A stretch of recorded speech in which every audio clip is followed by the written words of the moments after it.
allows us to have a less probability of aflatoxin contamination.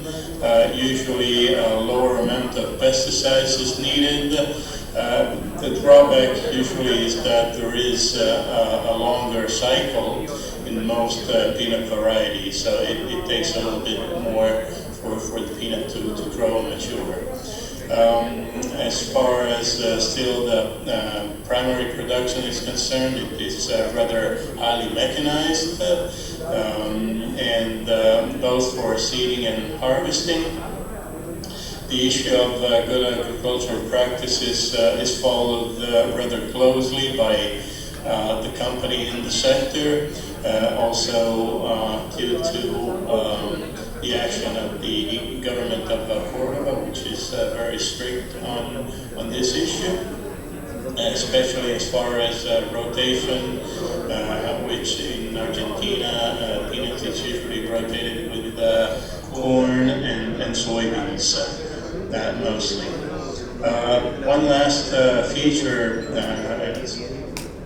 of Argentina as a peanut producing country is direct seeding. This is a practice that wasn't initiated in Argentina, but Argentina is probably the country where it's most widespread at this time for most crops and for peanuts as well. This lowers the need for artificial irrigation and helps with the soil preservation. So going to processing, one feature of the Argentina peanut sector is that the companies are rather integrated vertically. They have a very significant role in all stages of production, from the crop to processing in the plants and to the marketing and exporting to the final customers. So quality standards are very important for the sector, as the primary customers are located in the country of the European Union, which it's a rather sophisticated market.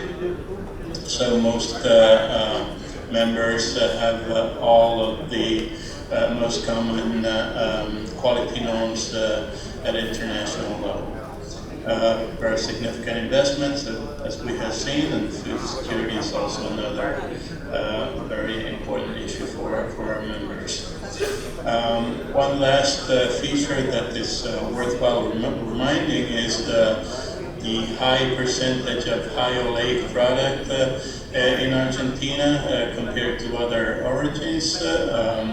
This started in the 2004-2005 season here in Argentina, and very quickly it spread to the overall peanut production, and right now we're about 90% of the peanut produced in Argentina are high oleic, and also the breeding of a new variety usually takes into account the high oleic factor as a primary issue. So the future looks pretty high oleic as well. So here's a look at the last few seasons as far as planted area is concerned. You can see that there are quite a few changes depending on the season, and that depends on a number of factors. Of course, one of the very important factors are relative prices. That is, the peanut prices in the international market as compared to other crops. This affects also the cost of leasing the lots, which, for instance, this season is very high as compared to the last one. I have here, you can see that the last season, the 2020-21 season, we exceeded 400,000 hectare in terms of planted area. The actual number is 412, and we have an estimate for next seeding, which will take place in just about a month, maybe even less, from November to December approximately. and we're forecasting a reduction. As a matter of fact, we thought that the reduction was going to even be greater, maybe 10% or more, but according to our estimates and surveys that we run internally, we will have 395,000 hectares planted in the next few months. So it's a reduction of about 5% in comparison to last year. Okay, this is the production in shell of the last few seasons. Of course, this depends on one side on the planted area, which we just saw, and on the other on the yields. In the last campaign, 2020-21, we had a very good yield, almost 3 metric ton in kernel per hectare, which is really very, very good. Now, the last season, it was also quite good, 2.61, still in kernel, not as good as the previous one, but fairly good, and due to a higher amount of planted area, a higher amount of hectares, we exceeded the production of the previous year by about 50,000 tons in shell. Exceeding 1.5 million metric tons. Okay, this is a look at the uses of production, of the demand side, we can say. Well, as everybody knows, the Argentina peanut sector is very export-oriented.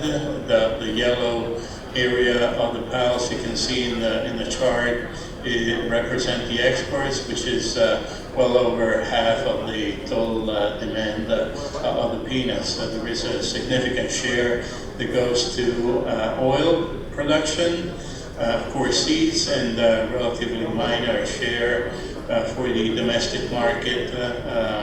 We estimate that in just a few tens of thousands of tons. It is growing though, and in the last 3 years, our chamber has been performing some campaigns to inform Argentinian consumers about the benefits of peanut consumption, and we understand it's having an effect also in terms of new peanut product consumption, such as peanut butter, which is, well, it's not new overall, but it's new for Argentina. It's not a peanut product that Argentinian consumers were particularly used to.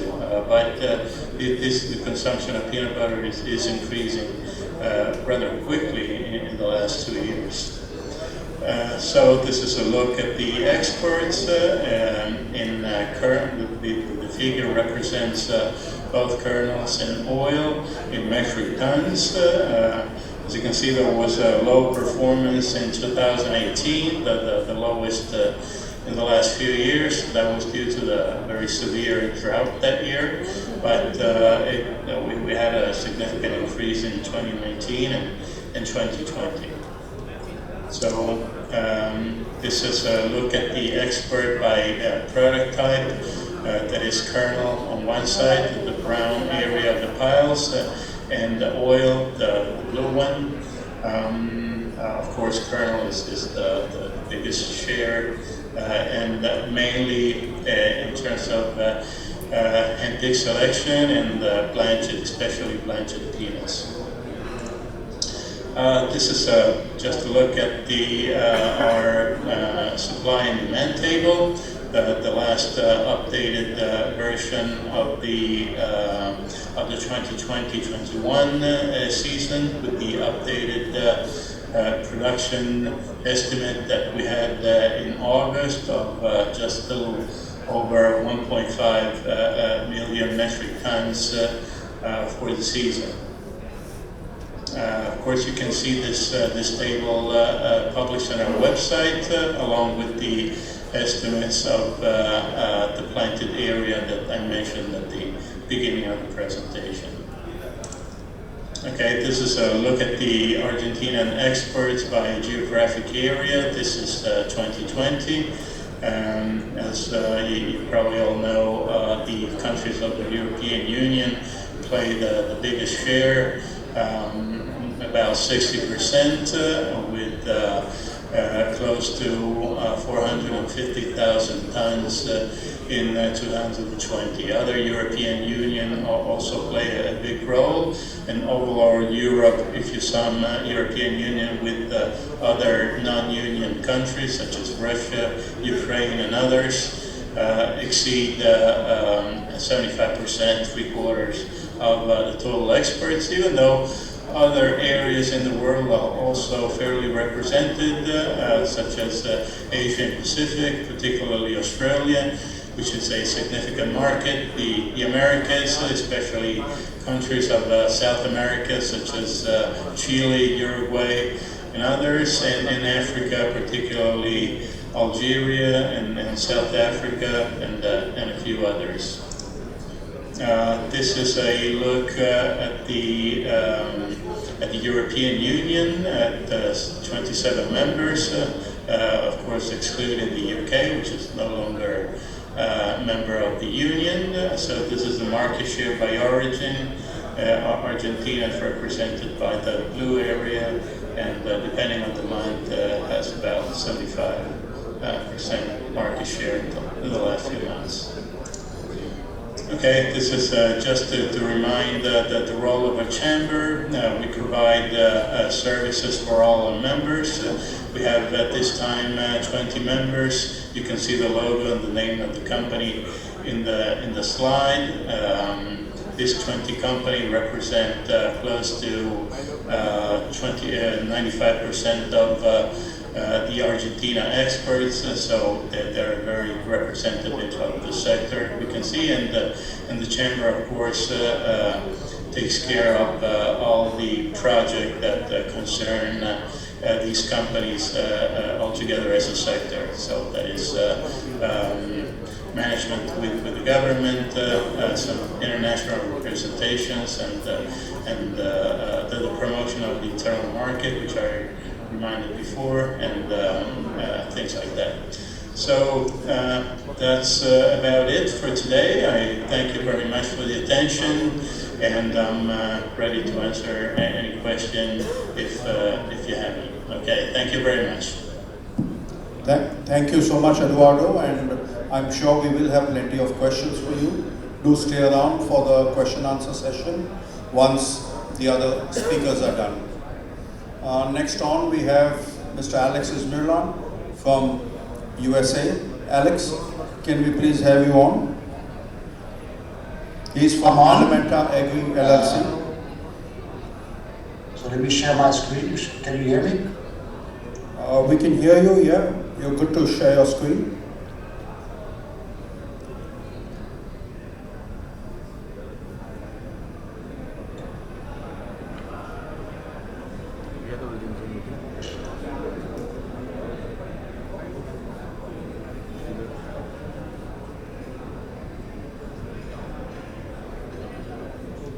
Can you see the presentation?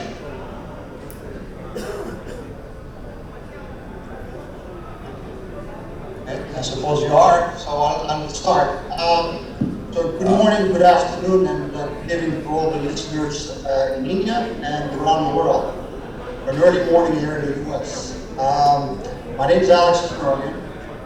I'm the president of Groundnut. I will give you an industry update on the US.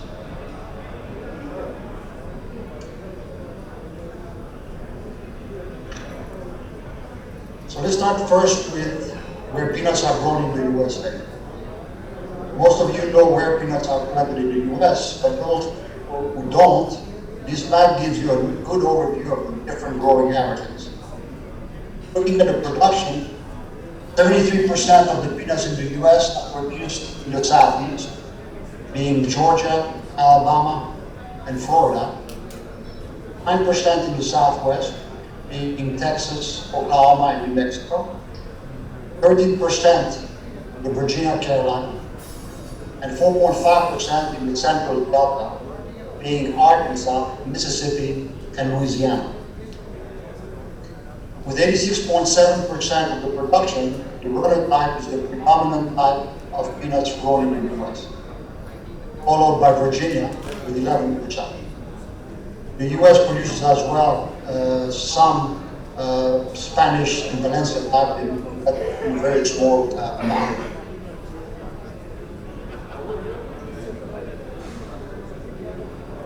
This next slide shows the USDA failure rate for lots produced in the southeast, aflatoxin above 15 ppb.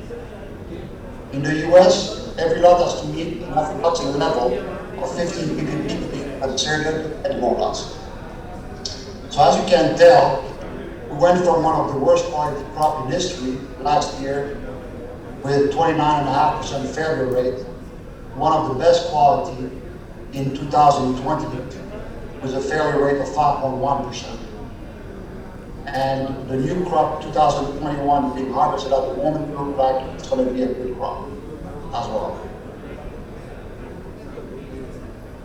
So on October 12, the USDA released their last estimate for the 2021 crop, forecasting a crop of 3,146,125 farm stock short crop. This forecast is 171,000 tons lower than the August estimate. This decline is mostly driven by lower acres and a slight decrease in yield. Excuse me. Despite the lower acres and the lower yield, the October crop estimate is 2.58% higher than last year, despite acres being down 5.12%. And this is due to the yield being projected to be 8% higher than last year. Considering the favorable weather the U.S. has experienced last year during the growing season, these yield projections are feasible. Nevertheless, to produce such a crop, the weather will have to cooperate for the rest of the harvest, which should be done within a month to a month and a half.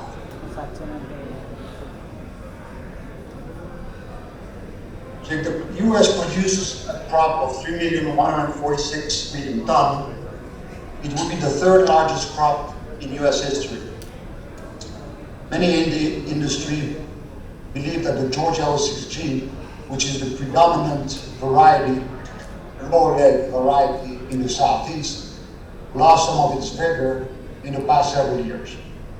At least that seems to be part of the reason why the U.S. has struggled to yield over 4,000 pounds an acre in the past 8 years.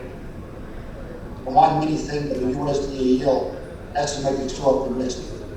On the other hand, as I said before, we've had an extremely favorable growing season this past summer. That can be seen on this drought monitor slide that shows barely any dry areas in the peanut growing region, which you see in the circle, which is very unusual. Usually you will find a lot of yellow areas, especially in the southeast. That's quite a contrast to what you obviously can see in the western part of the US, where luckily we have no peanuts. And this is not surprising, considering the amount of rain we've had this entire growing season, as well as the lower temperatures. And these favorable conditions are further confirmed by the crop and progress report issued by the USDA that has 70% of the crop rated as good to excellent. Let's look now at the US supply demand. It's very difficult to come up with a supply demand that makes any sense, considering that I do not completely agree with the USDA numbers, and there's very little visibility in next year's numbers when it comes to exports, especially to China. For supply demand chart I am showing you are a combination of the USDA numbers and my number. Based on US production of 3.146 million tons and exports to China that I forecast to be down probably 80% this coming season, the US will increase its carryover by roughly 160,000 tons between this year and next year, which would give the US some breathing room going into the 2022 crop.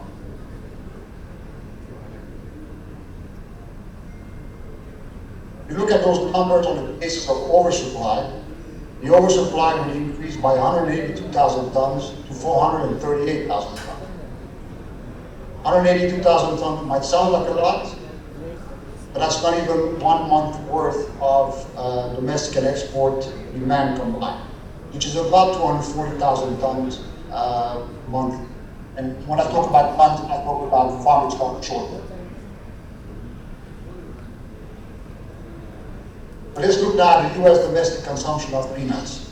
The overall consumption has been very strong, with an increase of 3.68% this past year, and an increase of 6.8% the past 2 years. This increase in consumption can be mostly attributed to the COVID-19 effect, where obviously people have stayed a lot more at home. If we break down the U.S. domestic consumption by the 4 major categories, you can see that they are all up for this last year. But the numbers are even more outstanding when looking at the 2 years consumption now. Peanut butter is up 2.74% this year, and up 7.93% the past 2 years. Candy is up 9.49% this year, and up 13.72% the past year. Peanut snacks, 5.01% this year, 8.10% the past year. And lastly, in shells, which is a smaller part of the industry, is up 1.95% this year and up 4.13% this past year. These incredible consumption numbers will probably not continue, at least not at this rate. The big question is, what will the new normal consumption look like in the future? At last, once life gets back to normal, whatever that normal is.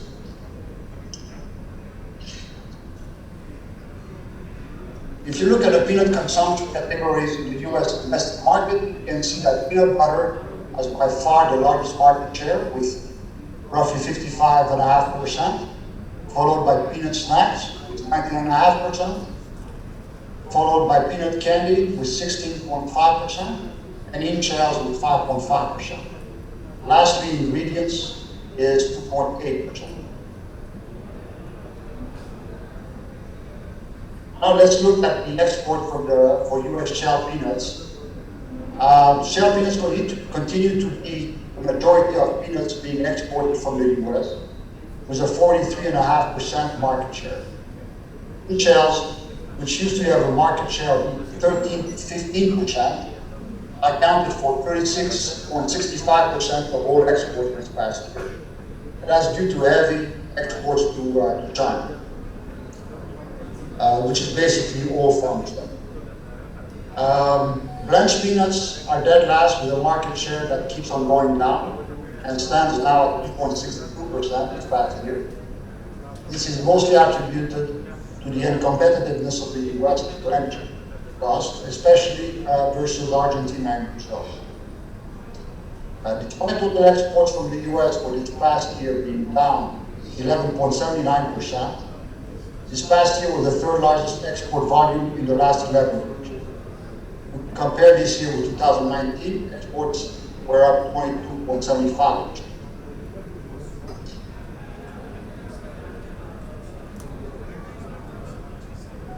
Now, if we take China out of those numbers, the picture is very different. U.S. exports were down 11.36% this past year, and down 23% the past 2 years, versus 2 years ago, making 2021 the lowest exports since 2012. Shell peanuts accounted for 63.5% of all exports, with in shells 11% and blanched 4.54%. And let's look at the 4 largest export markets for the U.S. China has become the largest destination for U.S. exports, as I mentioned before. It's also the most inconsistent country, as you can tell from this chart. 245,000 tons were exported in 2016, down to 37,000 tons in 2019, and back up to 1,000 tons this past year, which represent a drop of 23.28% versus last year. And so far, it looks like next year will be another 2019 crop. As I mentioned to you, I forecast exports to be 80% down. Exports to Canada are stable and growing, despite a slight decrease of 5% this past year. Exports to Mexico continue to grow every year and are now at par basically with exports to Canada. Unfortunately, exports to the EU is a bad one. It has steeply declined, being down 15% this past year and down almost 61% last year. These are the lowest exports to the EU since 2012. This can be basically attributed to both the quality issues we had with the 2019 crop, as well as heavy supply that came from Argentina the past couple of years. So far, though, it looks like exports to the EU will rebound from next year with the logistical issue Argentina is currently having.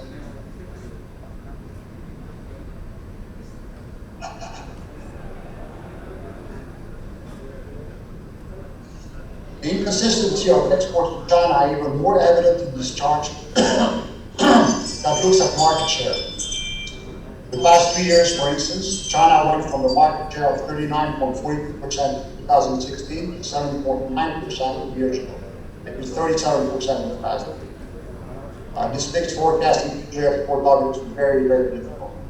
Mexico and Canada market share has been very consistent for the past 5 years, in the low to mid-20s.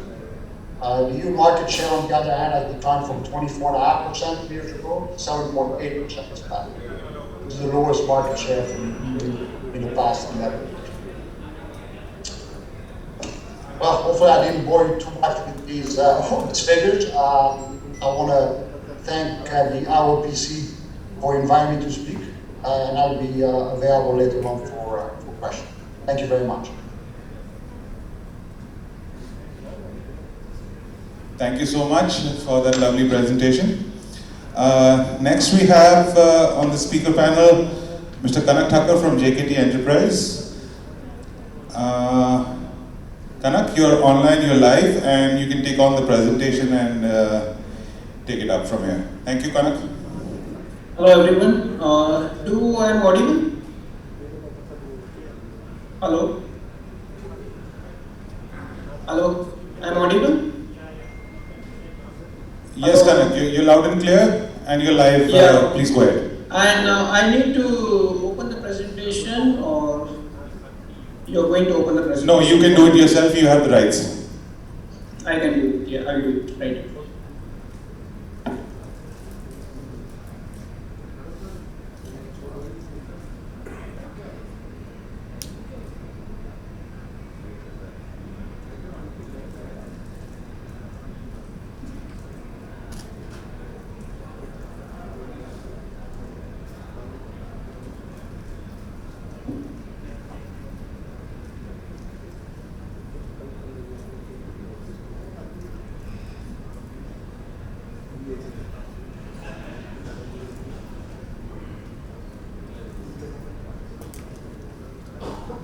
Yes, I'm trying to open it. Just give me a minute.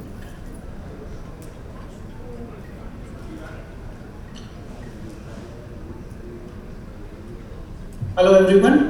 You need to go full screen. Can you see Kanak. my screen? Yes, we can, but you need to go full screen.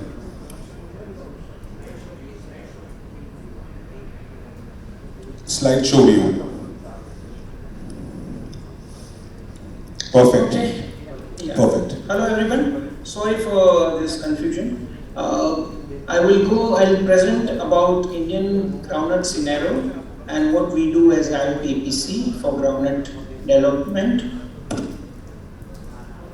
We are present in decades of service to oilseed and oils industry as IOPC.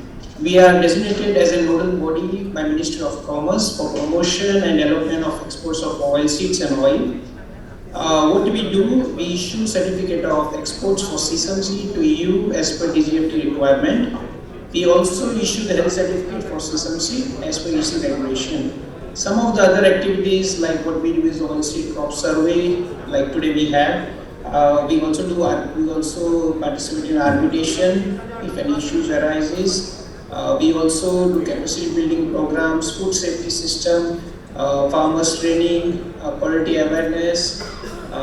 Some of these programs are done in different regions of India, and also we help exporters if there is some issues with government or some regulatory issues. This is something what we do at IOPPC. These are the top producing countries in the world for peanuts: China, India, Nigeria, US, Senegal,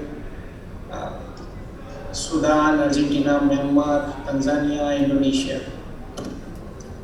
These are the top 5 global players. China is number 1, India is number 2, Nigeria is number 3, US number 4, Senegal number 5.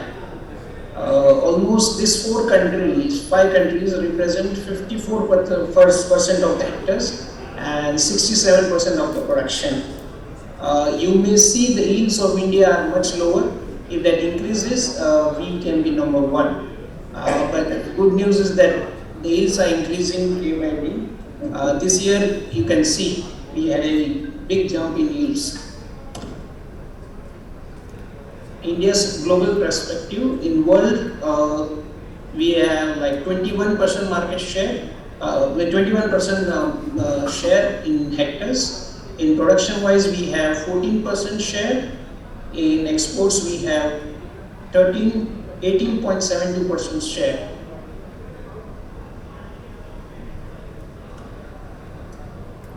Groundnuts in India, not truly indigenous crop. It was introduced in first half of 16th century. By 1850, about 100,000 hectares, and by 1895, 70,000 hectares in South Airport district of Madras Presidency. Now cultivated on about 6.5 million hectares, nearly in all states of India.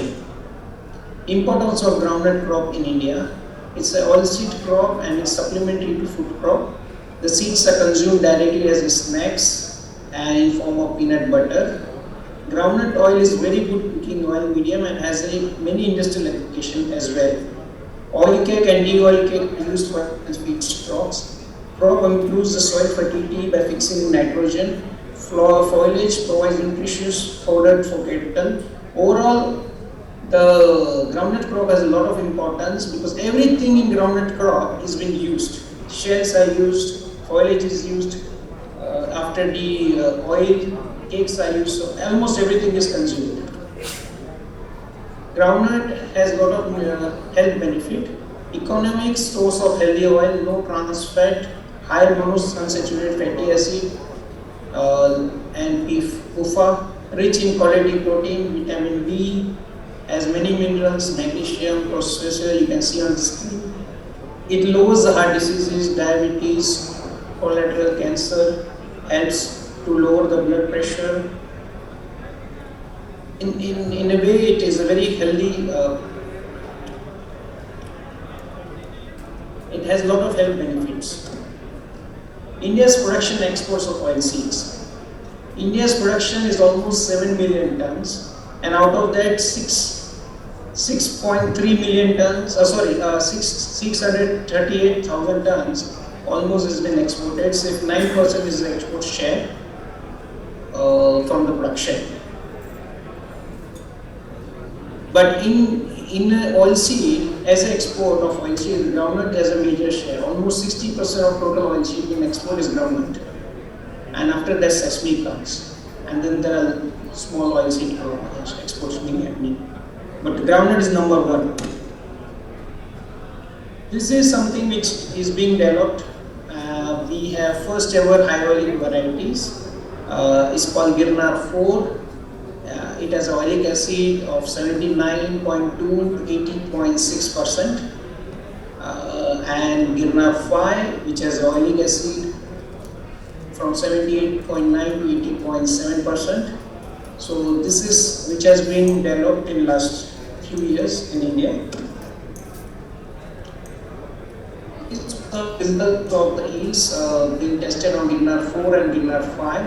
In Junagadh, we found 3 tons for Girnar 4 and Girnar 5 was 2.8 tons. In Rajasthan, the yields were as high as 4.4 tons. So I was saying that the yields are getting better in coming years. In Karnataka also yields were better, but Rajasthan was very good because of the soil conditions are much better. It's more sandy soil. Overall overview of Indian groundnut scenario. India is the second largest groundnut producer in the world after China, with production of 5 million tons of kernel. Two main varieties are grown: Java, which is also represented like Spanish, and Gold, which is the runners, and along with we have red nuttals. Government of India has initiated action to upgrade export continuous processing to world-class level. This has been done from last 7-8 years, and a lot of units now you can see, most of units now you can see has a sortex machine, high-tech machineries to process the peanuts, metal separators, even many factories now have X-ray machines. India also produces and export raw and refined groundnut oil. This was in a big way last year, where the groundnut oil exports were increased almost 8 to 9 times of what it has been exported last few years. This is the Indian groundnut seed color size. More than 210 varieties has been notified by government. About 40 varieties in seed chain are there. Java, Gold, red nuttals are grown, but this Java Gold, when we say, it's mostly the commercial name. The varieties are different, like G2, G10, G20, different varieties. Java mostly is G2 and SB11, and Golds are mostly like G10, G20. Two highlight types of variety which are already at gold, and all are non-GMO. States which are producing the Golds, runners, and states which are producing Javas are here. You can see the color. Java is most prominent. It's been produced in many states. You can see the pink color, and Golds are produced by blue color. Is mostly produced in Gujarat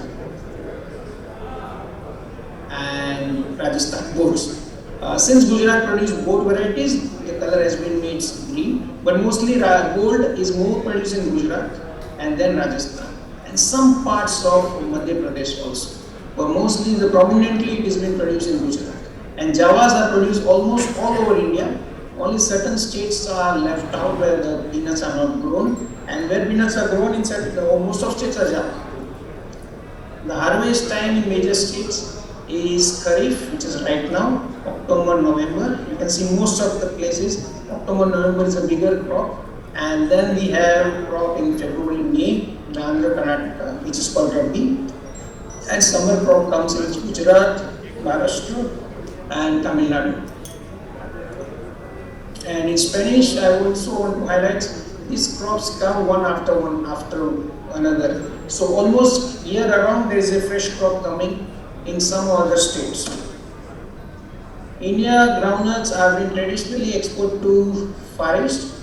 Number one is Indonesia with 33%, Vietnam with 20%, and China 11%, and Philippines 7%.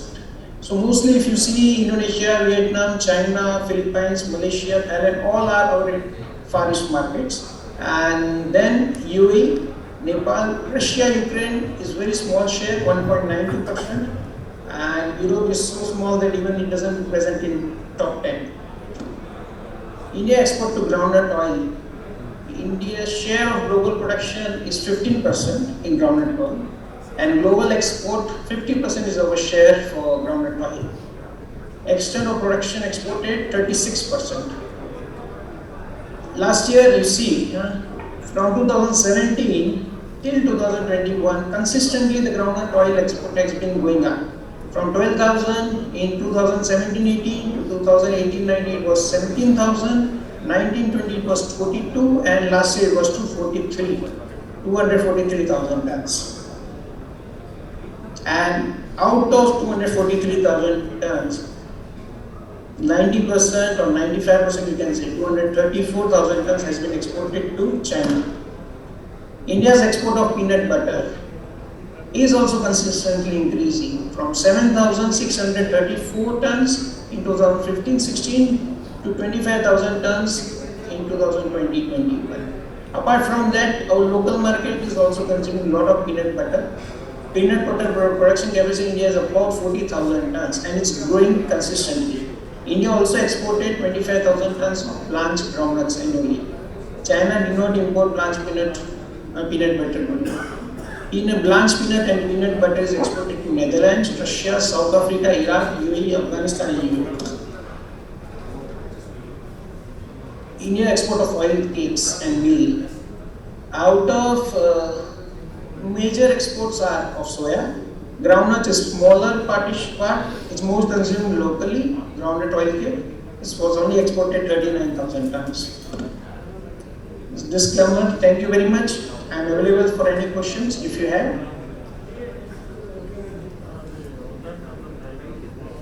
Thank you, Kanak. May I request Vishal Rupanen to come and present the peanut butter scenario?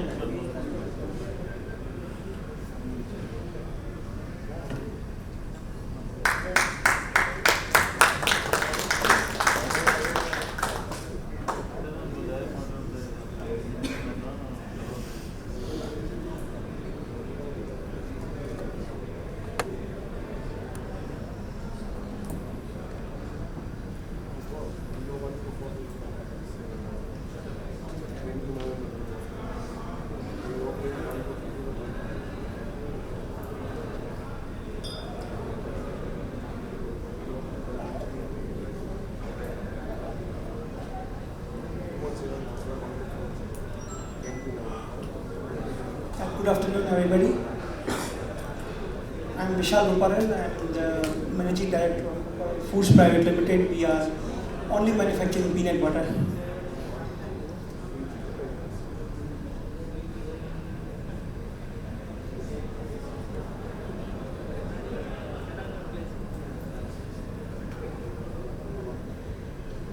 A brief introduction. We established in 2007 and we are the largest manufacturer and exporters of peanut butter from India. And we are thankful that IOPPC is giving us the highest exports awards since about 2011 for the first place. Our peanut butter manufacturing facility is a state-of-art facility and we are certificated by IFS, BRC and HACCP.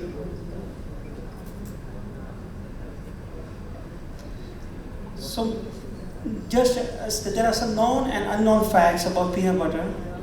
Making peanut butter takes a lot of peanuts. It takes approximately 540 bold peanuts of 40-50 count to make 12 ounce, that is 340 grams of peanut butter.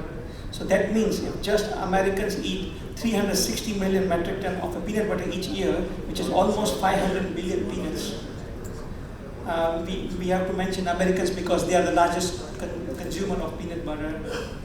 What is peanut butter? As per USDA guidelines, in order to be called peanut butter, a product must contain at least 90% peanuts.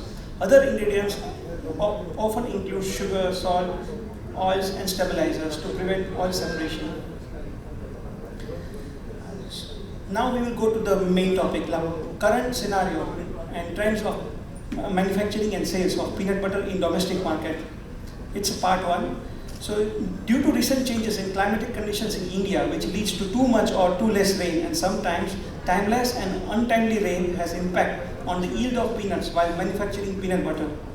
Peanut butter manufacturing in India normally were using 40-50 counts of bold peanuts, but since last couple of years, the bold variety of peanuts are with too much of aflatoxin, which has forced us to divert our interest in varieties that are having less or no aflatoxin, like DJ variety. But simultaneously, the yield has also decreased. Mainly because in DJ variety, 40-50 is almost very scarcely available, or even though it is available, the manufacturers cannot afford in pricing. And then we have to rely on 50-60 and sometimes even 60-70. So when we use 50-60 or 60-70, we get very less yield of peanuts used for grinding into peanut butter, which leads to lower output and indirectly high raw material cost. Now, in India, there are new major brands in FMCG food products as arrived manufacturing and marketing of peanut butter, like Amul Kisan from HUL, Sunfest, a new economic brand introduced by Agrotech Foods, which was previously marketed as Sundrop peanut butter. Fun Foods, a product of German food manufacturing giant Dr. Oetker, which is one of the oldest brand of peanut butter in India. Along with these all giants, there are almost 50 local and small brands present in India, but most of them are on online sales platform. I would like to continue with part 2. Upon the end of financial year 2020-21, the domestic market of peanut butter in India has seen a market increment of at least 50% year-on-year since 2018. However, the second wave of COVID-19 that hit India by the end of March up to June 2021 has a very large and long-lasting effect on the major retail sector, which has its effect on the sales of peanut butter as well. We have seen and have a lasting effect of decrease in the sales by almost 50% since the second wave of COVID-19 and still shows no recovery in coming months. Or even in this festive season, the sales were almost too cold. The major reason of this decrease in the sales is due to the shortages of financial and cash liquidity in the market, and thus a resistance to accept the high inflation prices in the market. Peanut butter had picked up a new market, which was food service and peanut butter used as an ingredient in making different foods like confectionery and bakery. But after the second wave of COVID-19 in India, this market is almost at hold or not showing any recovery. Now we will go with the current scenarios and trends of manufacturing of sales of peanut butter in international market. There was a very high demand of peanut butter in the international market since the pandemic started in early 2020, because when people were locked down and no restaurants were open, people were more dependent on health foods like nut spreads, and most popular one was peanut butter, which has high protein content and cheapest among other nut spreads. But since March 2021, when the ocean freight started increasing, this has hit our industry as well. The manufacturers have and are still taking a toll on their cost, which is really making a bad impact on our cash flows and liquidity. Because where we were used to pay freights to Europe at 1,500 to 2,000, we are for 40-foot container high cube, we are now paying 7,000 to 7,500, which is almost 4.5 to 5 times. And the cost, if any, and if any company has a yearly contract with the retailers, then they are too adamant to take the share of the cost, which obviously comes on the manufacturer. In the coming months, if this problem of freight continues, then this will definitely have an impact on sales of peanut butter, because the retailers have already started decreasing the forecast of buying of next year by almost 30%, since the additional cost is not absorbable in the prevalent market. The market of bulk packed peanut butter and peanut paste have also taken a toll due to ongoing pandemic COVID-19, because the largest buying of peanut butter was mainly for RUTF product, ready to eat therapeutic food, which is bought mainly by WHO. But since the pandemic started and the vaccines are out, WHO has diverted its major funds on buying and supplying of vaccines for underprivileged countries of Africa and Southeast Asia. Quantity of exports in 2019-20 was 14,500 metric ton, and 2020-21 was 25,000 metric ton, which is a big increase. However, the turnover of peanut butter in Indian rupees from 2019-21 was 170 crore. In 2020-21, it was 300. It was now 350 crore, almost double. I thank IOPPC for giving me this enormous opportunity to present regarding the scenarios of peanut butter in domestic as well as export market. Thank you. Thank you, Vishal.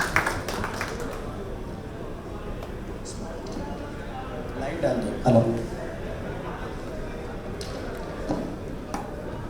Now I would request Mr. Deng Yatao Kingdo Gold Foodstuff Company Limited to present their presentation. I think we will be play his recorded presentation.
Okay, meantime we will be present Mr. Gelly.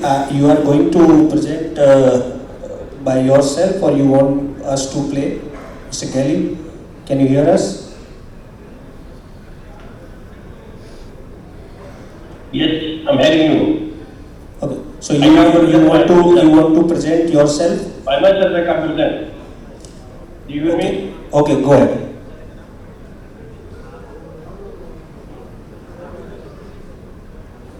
Good afternoon, everybody. First of all, thanks very much to our friend in IGOC for giving me this opportunity to speak on peanut scenario for Sudan these days. Peanut is not a kind of only. Peanut is having natural rich foods, sources, and rich oil, proteins, dietary fibers, nutrients, and vitamins. Also, every part of the peanut is commercially valuable.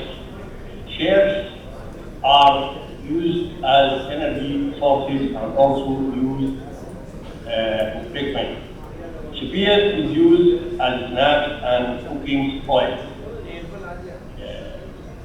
FAQ is used for oil extraction. Peanut has a very good reflective with relatively high smoke points, which make it ideal for cooking. Cake is also for animals and feed with high protein value.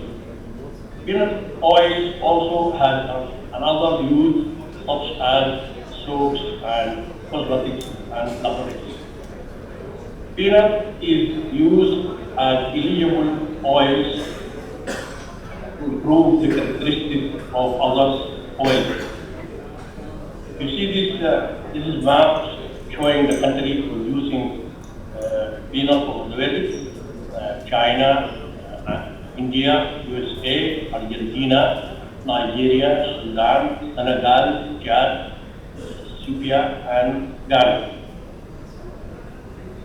Here in this, we see that productions of Sudan and export. Sudan is the third country in producing over the world. One of the big in Africa is Sudan is producing two types of peanut.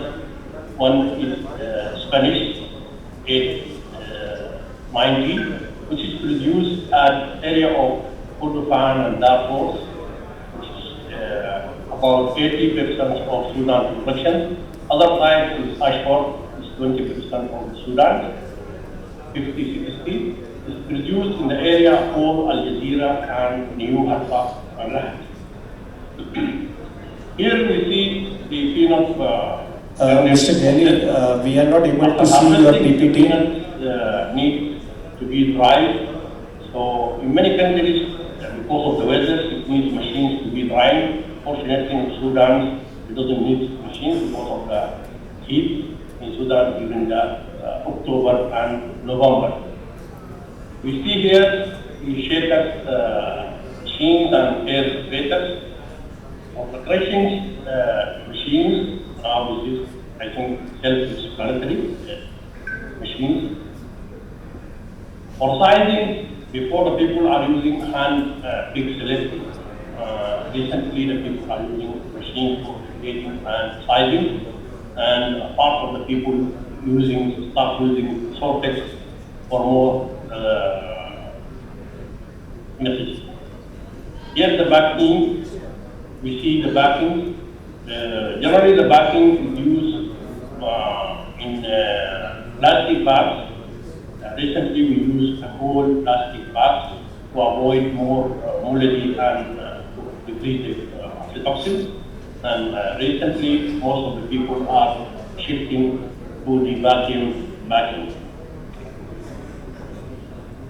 With houses, we should care for insects, so we do more care by using the fumigations carefully so that to save the goods. During transportations also, we do more care to avoid any insects or in this summary, we see the cultivated area in Sudan during 2018, 2019, and 2020. So this table, I think, is self-explanatory. This table shows Sudan export during 2019 and 2020. The total was 401,648 tons. In this table, we see the export during the season 2020-2021.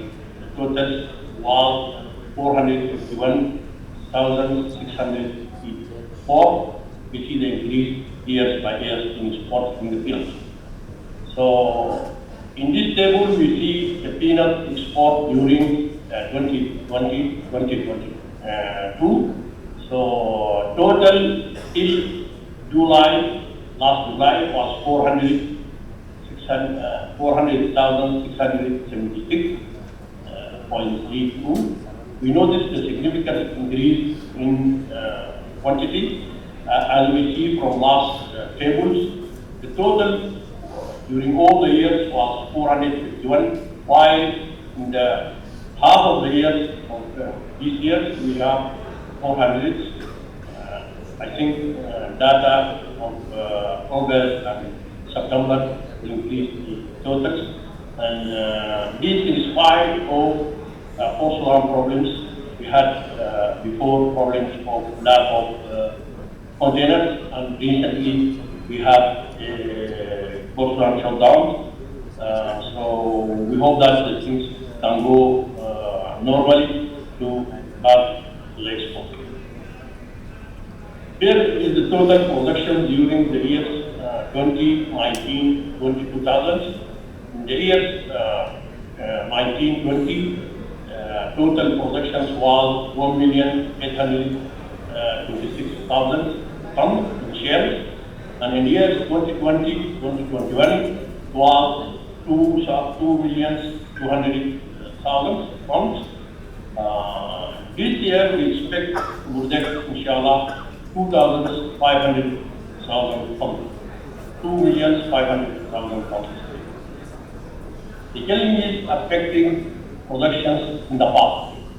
So in the past, we are facing a problem in the biggest area of Sudan production, which is dark forest, and then there was lack in technical packaging, and then soil preparations also one of the challenges, and then seeds also one of the challenges, and then harvesting times also when we are using only the labors without using machines was also one of the challenges.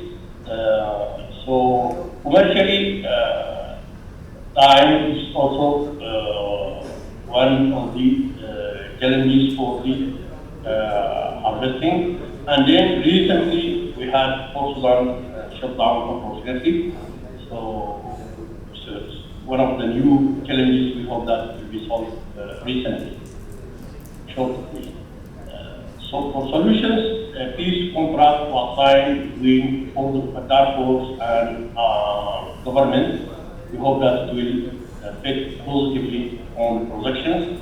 And there is a smart contract signed between the investors and farmers, providing agricultural technology which can improve the yields in the land and affect positively on the general total of productions. Production expectation for this season. This season we plan like 10,600,000 per annum. Out of this, we expect that to produce 2.5 million metric tons in shells. The coded one, inshallah, will be 1.65 million tons. Then we need for local consumptions around about 700,000 tons. And then quantity available for export, inshallah, can be 900,000 tons. Thank you for listening. I hope I present useful presentations which can guide anybody from Sudan. Thank you very much again. Thank you, Mr. Gali.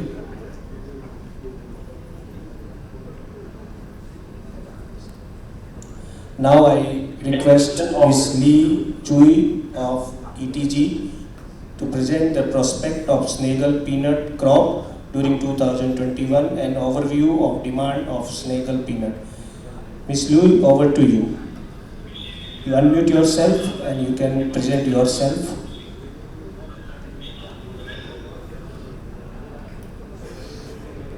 Yeah. Sorry, I don't know how to open this camera. Okay. So, Yeah, good. Now, okay, you can present, start the slideshow. Okay.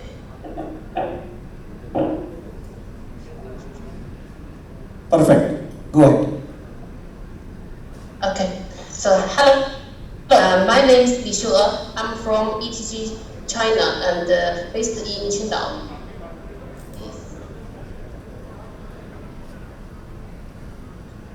So today is really my pleasure to be invited for this conference to share about the Senegal peanuts. So today my presentation is three parts.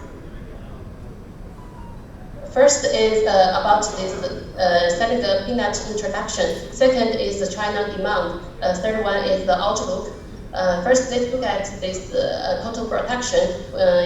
From this table, we can see the details in different regions with its production. So the overall total planting area of this crop 2021 is about 1.3 million hectares with output 1.8 million of in-year peanuts. That is about 6% increase compared to last year. About this balance sheet, we can see export accounts for 30% of the total production, and the shedding loss is about 32%, and the remaining is the local consumption and the seed. So we know that more than 95% of the export comes to China. So here we have put the data from 2013 to 2021. We can see since 2015, export volume to China has been increasing gradually, but in 2018 the volume dropped because of this Please, can you change the slide? But again, we, from 2020 Hello, to can you hear 2021, me? Miss Liu? This number. Yeah. Can you change the slide? You are not changing the slide. Can you change the slide? Yes, already. No, here we are not, only first slide we can see, next slide we cannot see. Can you change the slide? Sorry. I have already changed. No.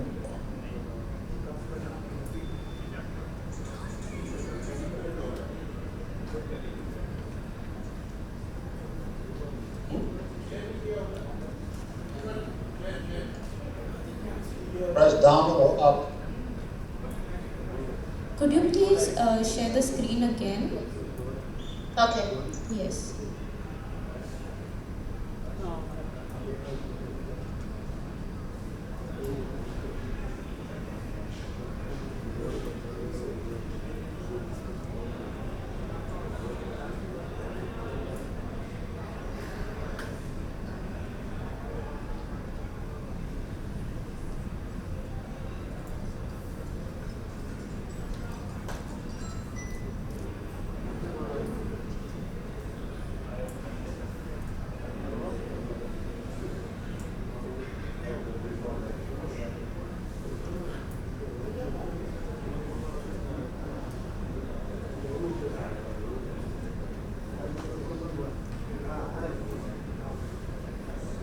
Yes, we can see it now. Thank you. Okay, should I start again? You can continue where you left off. Okay, start from slide 1, just scroll down. Yes, perfect. You Okay. can see. From here, okay. Yes. Sorry. So first, let's look at the total production of static peanuts. So from this table, we can see these different origins with the production. So total planting area of crop 2021 is about 1.3 million hectares with output 1.86 million tons of peanut initial. That is about 6% increase compared to last year. And here is the balance sheet. Export accounts for 30% of the total production, and the deshelling loss is about 32%. Remaining is the local consumption and the seed. So we know that more than 95% of the export comes to China. So here we have put a number from 2013 to 2021 August. So we can see since 2015, the export volume to China has been increasing gradually, but in 2018, volume dropped because of the bearish market in China. But again, in 2020 and 2021, the number has reached more than 300,000 tons. Yeah, so this is the China import kernel and initial import data. So till August 2021, China has imported around 325,000 tons of static peanut, which is a historical high number.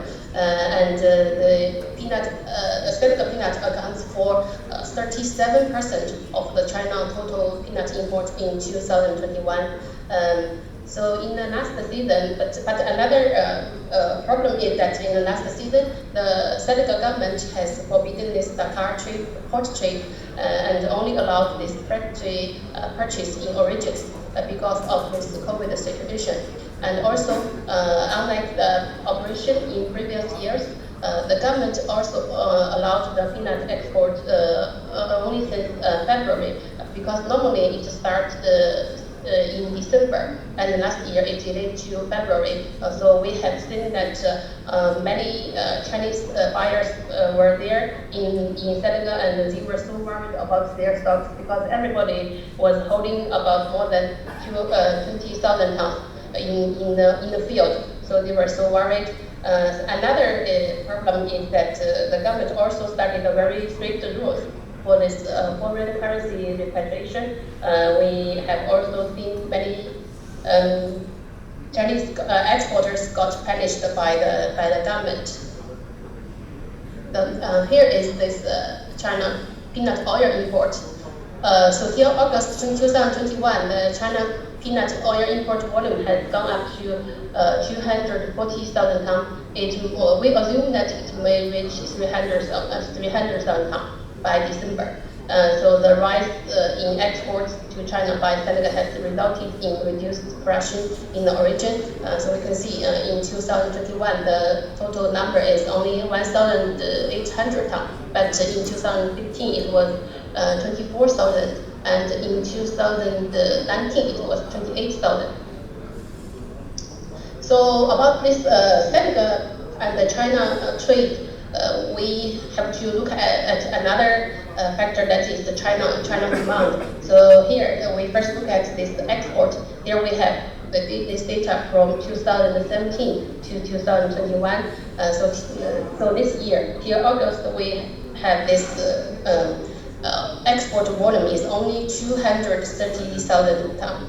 But the whole year estimated volume will be only 330 tons. That is 100,000 tons lower than last year. So the main reason of the decrease is because of this extremely high sea freight. As per my information, today the freight from China to Europe is around $9,000 per 20-page container. That is $450 per metric ton. So normally this freight should be only $70 per metric ton. So now is more than 6 to 7 times of previous years. So another very important demand in China is the production. So here we have this. So one of the big peanut oil player in China had already purchased more than 1 million tons kernels in the last season. Last time, when you can see here, last time when their volume crossed 1 million ton was year 2017. So at that time, the China market price crashed down. So that can explain why today China market price is so bearish. So their stock level now is very, very high, in either in kernel term or in oil term.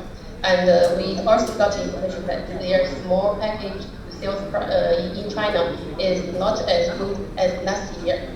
So about new season, right now we don't have any information about that when they will start their purchase. So this is really a very bearish factor for us.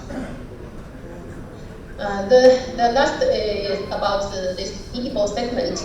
We have also heard from many local traders that their trading volume to the food segment has also reduced by 20 to 30% this year, and extremely high soya oil price has also depressed the fried peanut demand because the soya oil price is too high and their processing cost is also too high. And even at high price, you could not get the soya oil from the factories.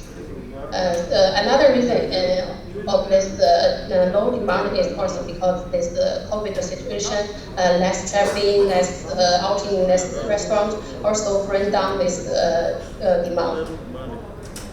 So about this outlook, we have few points. Currently, the new crop progress looks very good, and we think that in new season from now we can see that the government may continue to close the cardboard trade because of this COVID situation, and only allow trade in origins. This operation will be as same as last year. And also about this foreign currency repatriation rules, they may also continue. And the most important thing is that China market, peanut market, is very bearish. So this may depress Chinese buyers, and they may not accept high price like last season. I remember last season it was more than 1,200. So this year we assume, I don't think they can accept the price above $1,000 for selling at crush grade 73 variety. But global plant oil price at very high level. We also heard that the Senegal local peanut oil demand is also has been improved and very good. So we don't know if the local market can accept a lower price or not. So the last point is about this logistics challenges.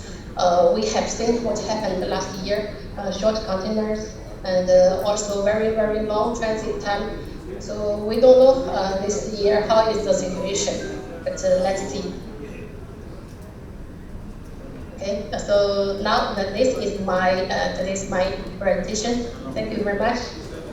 Thank you. Now we will be present by video for the next.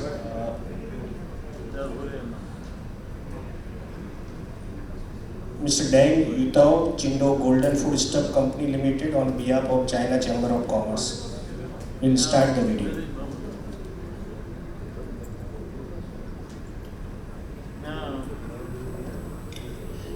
Good afternoon, ladies and gentlemen. I'm Yutao Deng, and hereby give a China peanut market review and outlook.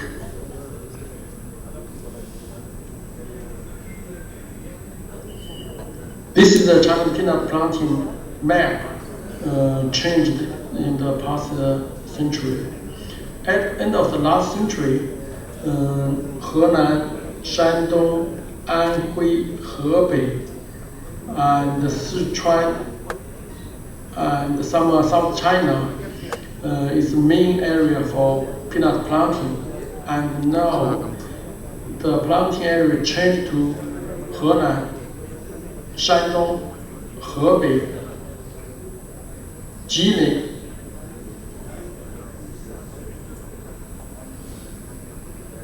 This is China peanut production estimated by industrial.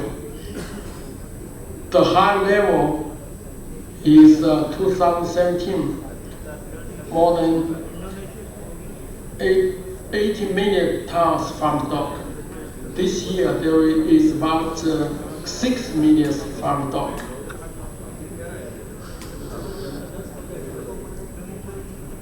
This is the China peanut production information released by our government. There is some difference with that determined by industrial, but not too much. This is the Chinese peanuts for export, food use, seed use, oil use information. Most of peanuts in China used for peanut oil. There is about 6% for the oil.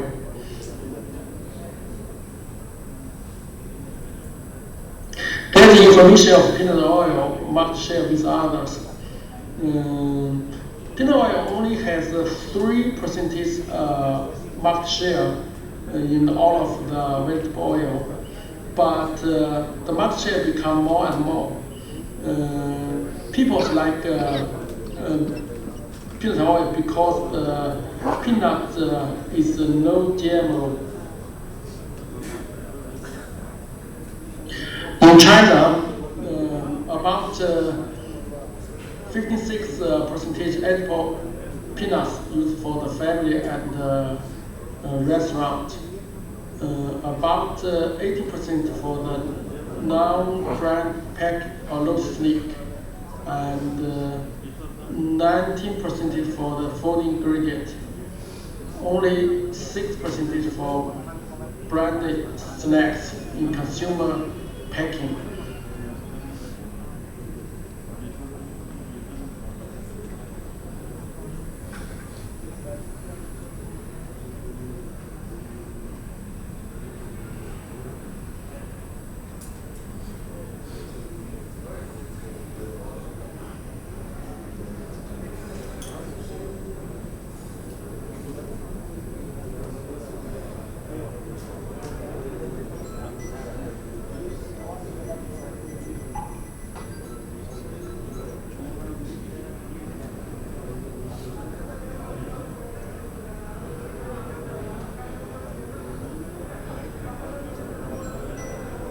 In China, about 56% edible peanuts used for the family and restaurant. About 80% for the non-brand pack or low sneak, and 19% for the food ingredient. Only 6% for branded snacks in consumer packing.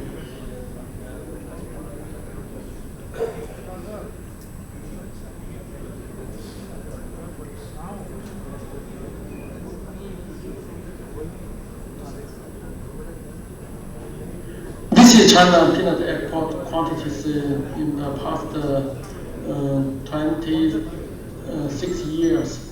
We can find that the export become less and less. You know that China have the high labor cost and land cost. China peanuts will lose the competition in the market in the future, I think. This is peanut oil and the peanut kernel important market share. For the peanut oil, the big supplying countries are Argentina, there is about 34%. The second is India, 23%, and the third Brazil, 22%, Sudan, 10%, and Senegal, 7%. For kernels, the biggest is Senegal, second Sudan. Ethiopia is third, only 11%. This is the peanut oil imported from different countries in the past 10 years. For this year, from January to August, there is about 238,000 tons. about 52% increase. India, there is about 102,000 tons. There is about 262 increased. But I think this year, next year, the price of peanut oil will be lower. China cannot buy so much peanut oil. This year, China peanut kernel is important from different countries. From January to August, Argentina have increased 157%. That's about 6,935,000. China, this means China have a big demand for high quality peanuts, especially for the high oil peanuts. This is the peanut in shell imported China in the past 10 years.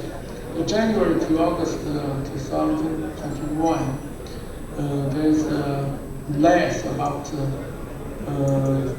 33% from US. Most of in shell. As the information we got it, the peanut area 2020 wine crop is down 6 to 8% from the last crop. The yield average of 20 wine crop is better than 20 crop, but the quality is not as good as 20 crop. The totally production will be around 6 million metric tons from goat. Down. As the marketing, there are two ways. One think the market will be up. Why? They think this crop with small production, about 5% less. The second is the high cost for harvest. Because the heavy raining, the field is very wet. The harvest only by the labor, cannot be used machinery. The labor cost is more expensive than machinery. So the farmers want more high prices. The third, they think the strong wheat oil marketing affect the peanut oil market soon. Somebody think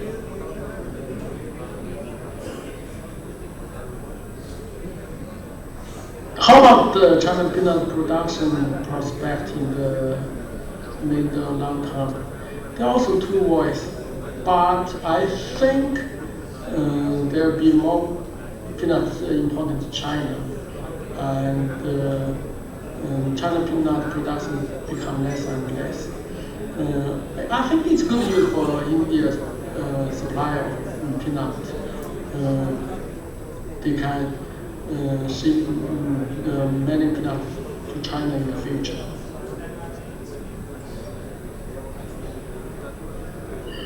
So China own peanuts production should be unable to meet the growth demand in mid long term.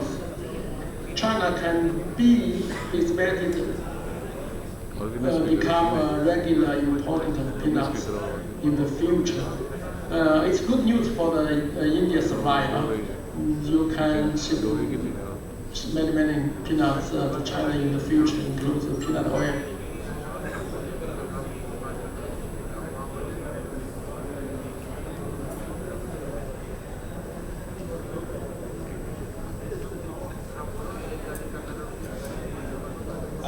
Thank you there. That's an end to the Groundnut presentations. We move on to the Q&A session. All the speakers in the panel kindly log out from the Zoom, and if you go back to the website, Hubilo website, you will see a session of Q&A. Kindly join in through that. You can log out from here and go to the Hubilo page and enter. That's going to start in just a few seconds. You have to enter the Groundnut session. We are going live in 1, 2, 3.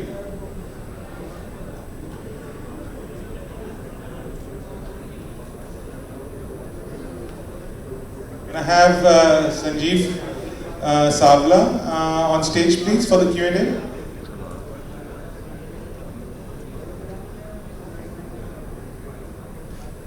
I believe Kanak Thakkar is still showing as a spectator. He can raise his hands and we are going to pull him out.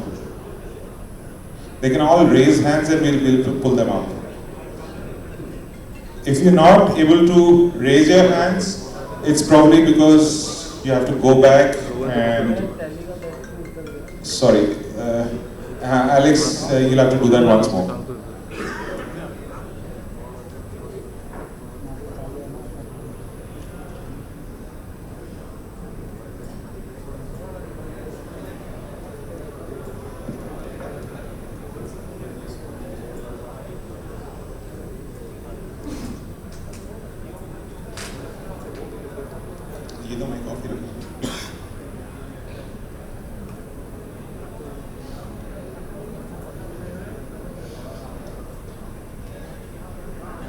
So ladies and gentlemen, you're on stage now, and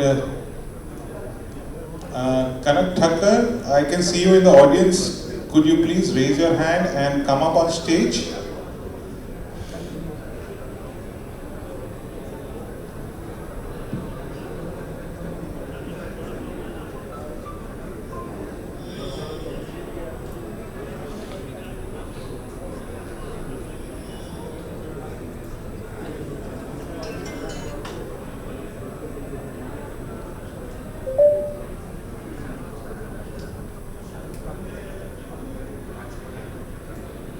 For the Q&A session of peanuts or groundnuts, we don't have our convener Kishore Tanna or Kanak here with us. So may I request Kushwant to join Sanjeev on the dais. Can we also have Vishal here, please?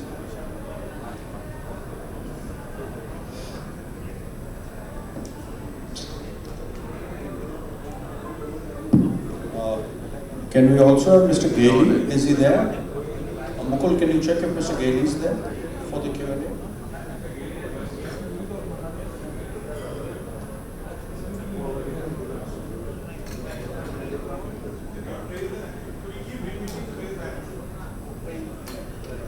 Okay, we are going to start the Q&A session. We are already running a little behind schedule. I will start. It's always ladies first. They have the prerogative. So I'll start with Li Shui. Lee, we have some questions on Senegal because, you know, we are competing in a way between India and Senegal. So first question is there an import tax on the Senegalese oil coming into China right now? Yes, for the oil, we always have duty. What is the percentage, please?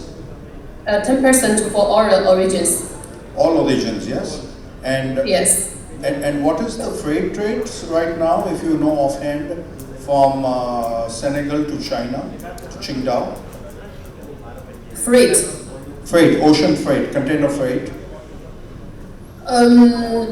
Honestly speaking, right now I have not checked, but last year it was not much change compared to 2020. Okay, so if we had to have a number, what would the number be per 20-foot container? Is it like 20-foot container, only ocean freight, I think around $70 to $80 per metric ton. $70 to $80 a metric ton? Okay. You said that China would still import about 60,000 tons of peanut oil for the rest of the year. You said imports were at about 240,000 and you're looking at about 300,000 tons. What do you think the possible origins could be for this 60,000 tons? First, of course, is Argentina, because Argentina harvest in May, right? So for China, the second half of the year, the main import, the oil import will from Argentina, Brazil, and before December, I don't know how much it can come from India, but of course, I think in December, some may from India. Yeah, the main origin should be Argentina and Brazil. Argentina and Brazil, okay. Because we hear stocks over there are not so high, so everybody is in India is waiting to sell to China. But just now I explained in the presentation, the oil company's stock is already very, very high. Now they are not keen to buy at all. Okay. Alex, good morning once again. A few questions for you. You spoke about demand going up 9% in candy, 3% in butter, everything else. Do you think this will continue post-COVID when things are normalizing, and will American consumption of peanuts continue at these kind of growth rates? I don't think that the consumption will continue at this growth rate because they were just tremendous compared to historical levels. But I think, at least if you look at the peanut butter side, I mean, the biggest concern I think right now that we all have is inflation. And I think in an inflation or higher inflation situation, you will see that peanut butter will tend to do very well.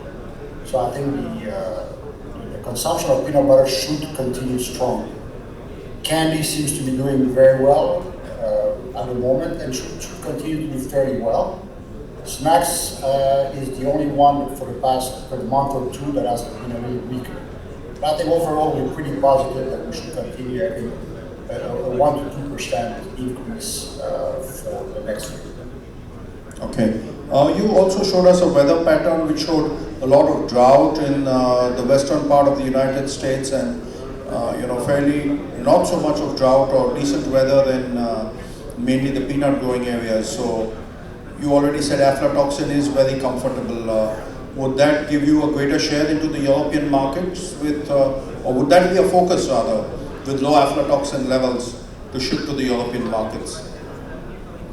Well, I don't think it would be a focus. I mean, I think it's a matter of what interest we get from Europe. I think the biggest issue, as I mentioned, was really the logistical issue. Because of the freight rates having gone up in Argentina, we've seen a lot more interest coming from Europe. And I think that will continue because I don't see that freight issue really solving itself very rapidly. So we should be able to have a good increase in our exports to Europe. Right. You want to ask him something on peanut butter? I think Vishal has a question for you. Do you see any increasing demand for peanut butter for exports to Europe, like imports from Europe?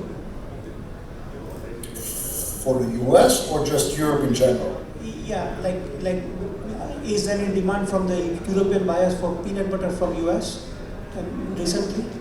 Yeah, there is, but I mean, there's been a lot more production capacity being built in Europe. And because of the import duty that they have on peanut butter, they're always going to favor buying peanuts and producing the peanut butter over there. So there's a little bit of import coming from the US, but it's going to be, I think mostly the increase is going to come from production inland in Europe. Alex, one last question for you. You also showed the graph of exports to China going up and down like a roller coaster.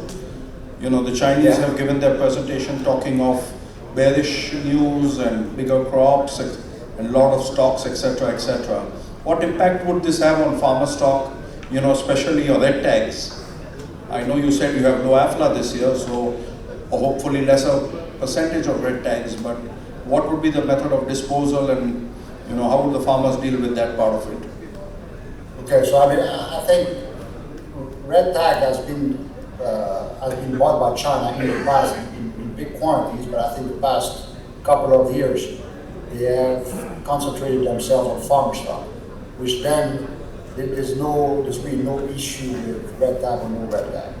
So with the quality that we have, we shouldn't have any problem on the supply side for any market, and especially the domestic market. And I think, as I mentioned, the lower exports to China will just give us a little bit of breathing room in case of lower plantings next year, which is at the moment somewhat of a concern, looking at cotton prices where they are, as well as corn prices. Okay. So hopefully I've answered the question. Yes, to some extent, yes. But it's to some extent, because it's a very fluid market, and situations keep changing, and if China turns around and becomes a buyer, or weather conditions in different parts of the world keep changing, so we can always have the situation changing quite rapidly. But I get your point. Sure. But I get your point on that. We will be throwing questions open to the audience as well, in case anybody has any questions. I, for one, have a question for Kanak. Kanak, you gave us a presentation on the Indian scenario. We are exporting about 9% of our total production. Where do you see India in the next 5 years? Would we continue to be an exporter? Would we continue to be an exporter for the next 10 years? Not an exporter? What's a 5 or a 10-year vision? Are we going the China way? I don't think we are going to China way. Reason is I am seeing the yields are getting better. So we'll have more production, and our local demand is no doubt is becoming stronger, but we'll have more crops coming in. And certain varieties like Spanish, India is the only option, I can say. There is an option, but the better option is India. So I see from here, the growth next 5 years should be not much, but yeah, 5 to 10%, I can say. Overall, not year on year. Total growth. Total growth in exports. Yeah, that's what I think. Perfect. Any questions for Kanak on the India side?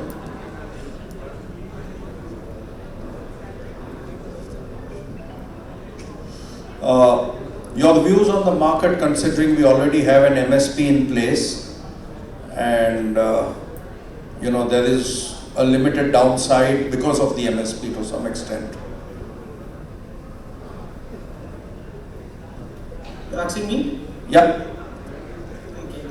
Okay. Can you repeat? No, we already have an MSP in place, which is, the government has been increasing it year after year.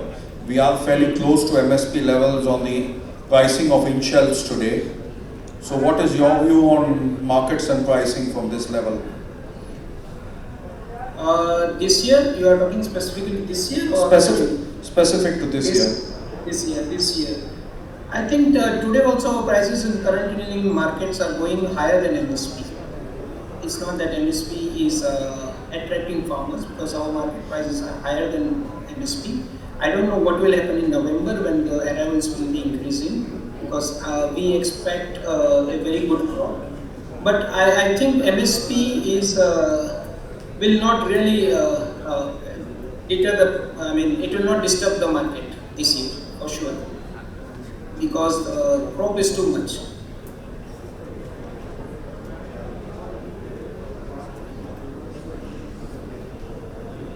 Thank you, Kanak. Lee, small question for you. How do you expect the demand for Senegal peanut oil in the coming months for the Chinese market? Senegal peanut oil demand. Mm-hmm.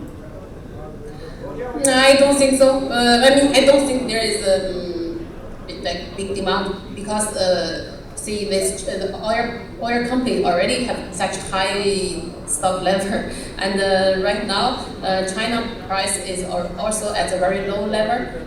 Maybe that's how to say. We need to look at the opening price of Senegal peanuts. If the local market, their origin can accept China low price. So, because right now the China market is really bearish, and the local kernel price, oil price already very low, and all the oil companies have not started their purchase. So this is only, how to say, happened in the last 10 years. This is the first year they have not started in by end of October. So this is really, how to say, they also have very high pressure on their stock, and also their stock cost is very high because of their last year's purchase high price. So now we think that they have to wait for the market to bring down the market price to make their average cost at lower level. Okay, with prices of crude oil being so high, a lot of the vegetable oils continue to remain firm. There is a use for biodiesel as well. Peanut oil at current levels, from the Indian perspective, is very fairly valued. Not overpriced, but definitely not underpriced, even with the government cutting import duties recently. So, I mean, what is the Chinese perspective? I mean, what do you think could be the bottom? I mean, I know as a buyer you would possibly want to buy it at $1,200 or $1,400, but what are realistic levels?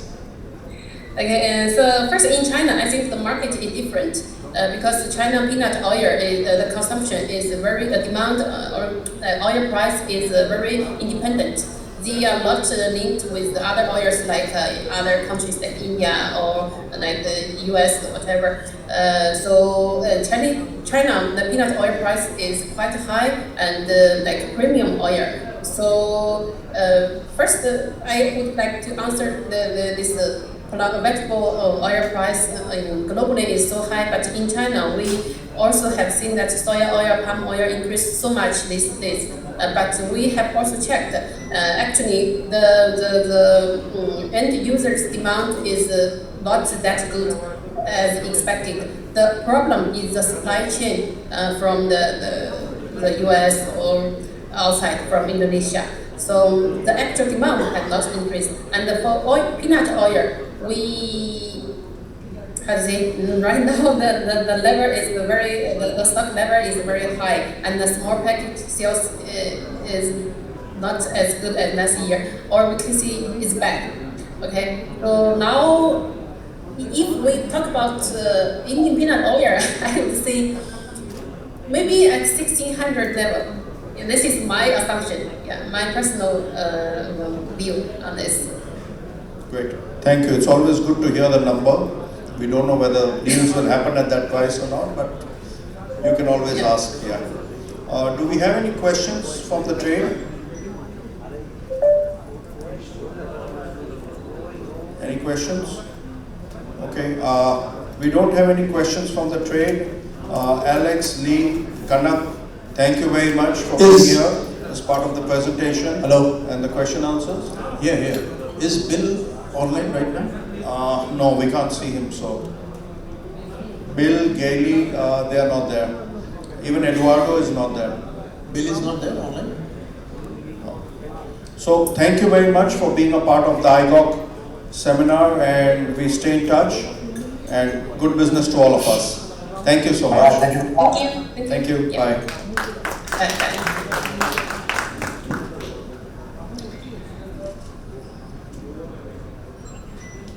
Thank you, everybody. With this, we now move to the presentation of Kharif Crop Survey 2021. Everybody on the web can add to the new session. That's the presentation. It goes online in a couple of seconds.